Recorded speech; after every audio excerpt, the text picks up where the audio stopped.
적극적인 투병 의지입니다.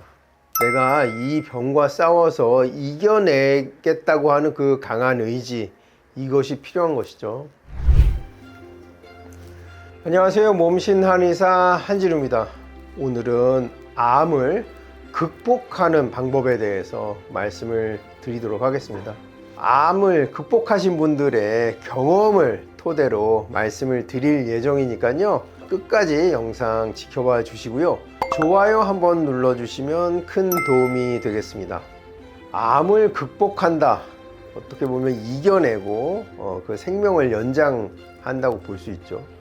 이제는 초기에 발견하면 암 생존율이 한 10년, 20년 전에 비해서 몇 배나 올라갔습니다.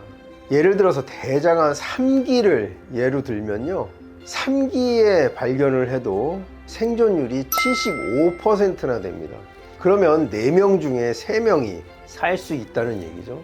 그야말로 그 암 치료가 굉장히 발달했으니까 암에 비록 걸렸다고 하더라도 적절한 치료를 받고 투병을 하고 나면 건강한 삶을 되찾을 수 있다, 이런 이야기가 되겠습니다. 자, 암을 극복하는 그 첫 번째는요, 표준 치료를 받는 것입니다.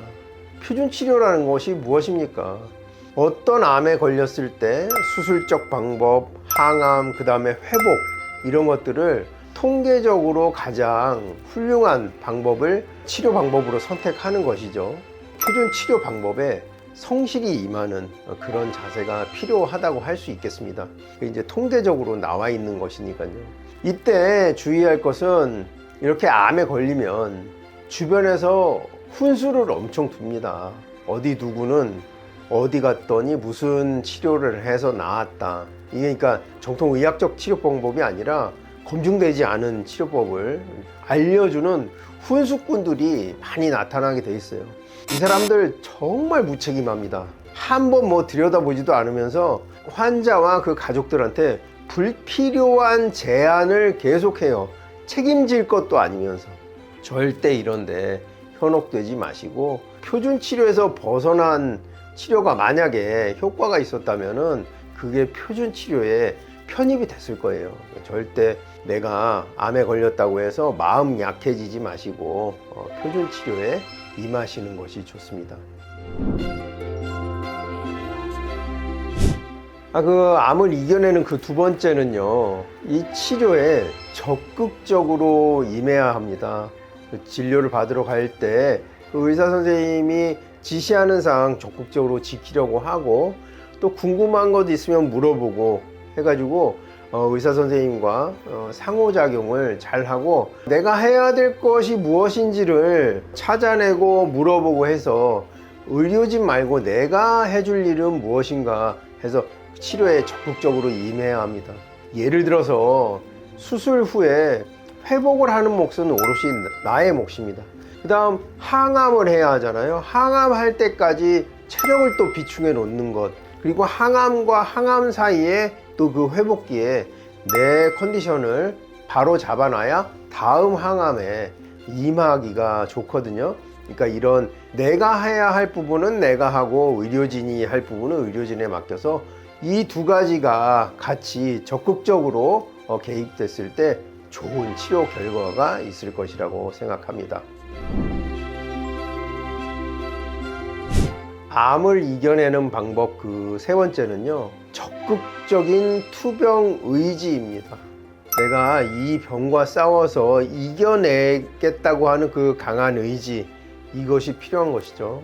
암을 처음 진단받으면 그 심리 기전이 국립암센터 자료를 보면은요, 처음엔 1번은 부정입니다. 그럴 리가 없어, 내가. 그 두 번째는 분노죠. 억울함이죠. 아니, 내가 왜 이 암에 걸린 거야. 특히나 이 두 가지가 누구한테 있기가 쉬우냐면, 흡연을 평생 한 번도 하지 않은 사람이 폐암을 진단받았을 때, 내가 그럴 리가. 나는 폐에 나쁜 행위를 한 적이 없는데. 그다음에 두 번째, 분노죠. 담배를 그렇게 피는 애들도 안 걸린 폐암을 내가 왜 걸려야 해. 이런 부정과 분노. 그 세 번째는 이제 수능이랄까 안정이 좀 되죠. 아 그래 나는 이 병에 걸렸고 어떤 이유인지는 모르지만 이 병에 걸린 건 맞는 것 같아. 이제는 어떻게 해야 하지? 하면서 이제 치료에 순응하게 되죠. 의료진의 권고를 받아들이고 수술이라든지 치료를 하게 됩니다. 이때 이 다음에 올 수 있는 심리 기전은 우울감입니다. 우울증이 올 수도 있죠. 그 수술과 항암 과정이 굉장히 지난한 시간을 보내게 됩니다. 항암이라는 게 뭡니까? 암세포를 죽이는 건데 나쁜 세포만 죽이는 것이 이제 선택적인 치료 효과죠. 그런데 이렇게 비특이적인 항암제들이 상당히 있습니다.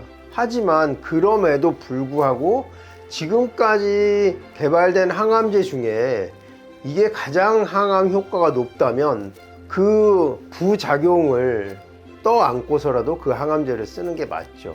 근데 그 과정에 어떤 일들이 생깁니까? 머리가 빠진다든지 손발톱이 빠진다든지 피부가 벗겨진다든지 또 오심, 미식거리죠. 구토, 토하죠. 그러니까 먹을 수가 없으니까 얼마나 괴롭습니까? 몸을 어떻게 해도 편치가 않고 이런 과정에 당연히 우울할 수 있죠. 근데 이 과정이 다 지나면 이제 인정, 해탈에 이르게 되죠. 아 그래 이제는 한번 잘 살아보자 하는 회복기로 진입을 하게 됩니다. 이때는 이제 모든 걸 다 받아들이는 거죠. 수용 단계라고 하는데 어쩌겠습니까? 뭐 부정, 분노, 뭐 어느 정도의 수용, 그다음에 우울 다 지났는데 이제는 다 내려놓고 이제 건강에 대해서만 생각하는 그런 시기를 다들 이렇게 맞는다고 해요. 개 중에 이제 좀 다른 경과가 있을 수도 있겠지만 대개는 이런 과정을 겪는다고 합니다. 이런 심리 과정 중에서 적극적으로 치료에 임하겠다는 그 마음을 빨리 가질수록 회복에 도움이 되겠죠. 자, 암을 이겨내는 방법 그 네 번째는요, 꾸준한 운동입니다. 암세포는 운동을 싫어합니다. 운동을 하면 근육이 생기죠. 근육이 생기면 면역력이 올라갑니다. 면역력이 올라가면 암세포를 공격하게 되거든요. 근데 이제 항암을 하는 과정에는 너무 과도한 운동은 하지 않는 것이 좋습니다. 체력도 소진될 뿐만 아니라 항암이라는 게 암세포가 세포 분열이 빠르거든요. 그래서 이 세포 분열이 빠른 세포들을 공격하는 게 항암제입니다. 그러니까 머리카락이라든지 손톱이라든지 손발에 있는 피부 점막이라든지 이런 것들이 빨리 자라나는 성질이 있거든요. 그래서 항암제 부작용이 머리가 빠진다든지 손발톱이 까맣게 되거나 빠지거나 손발바닥이 벗겨지거나 이런 현상들이 나타나거든요. 그래서 너무 과한 운동도 오히려 좋지 않을 수가 있고요. 내 몸이 피곤할 정도로 운동을 하면 그것도 방해가 될 수 있으니까 가벼운 유산소, 산책을 한다든지 약간의 언덕을 걷는다든지 이 정도 운동 해 주시면 좋을 것 같습니다. 꾸준한 운동은 반드시 필요하고요. 암을 이겨내는 그 다섯 번째 방법은요, 살겠다는 강한 의지입니다. 절대로 포기하지 않고 내 생명을 유지해 보겠다는 의지인데요. 이것은 좀 비과학적일지는 모르겠지만 말 못하는 식물 그리고 동물한테도 좋은 말을 해주고 좋은 소리를 들려줬을 때 그 생장이 훨씬 빠르고 건강하다 이런 어떤 사례 보고들이 있거든요. 하물며 사람은 마음으로 움직일 수가 있습니다. 마음이 좋지 않으면 건강도 좋지 못하고, 그래서 내가 살겠다는 강한 의지가 있을 때 우리 건강도 회복될 수가 있습니다. 암을 이겨내는 방법 그 여섯 번째는요, 좋은 인간관계를 유지하는 것입니다. 보고 싶은 사람 보기도 짧은 그런 상황이에요. 그래서 보기 싫은 사람은 보지도 마시고 나한테 격려해주고 좋은 말 해주고 힘이 되는 좋은 인간관계를 맺으시고, 만약에 종교가 있다면 같은 종교를 믿는 분들과 나의 상황을 설명해주고 그것을 위해서 기도해 주길 부탁할 수도 있죠.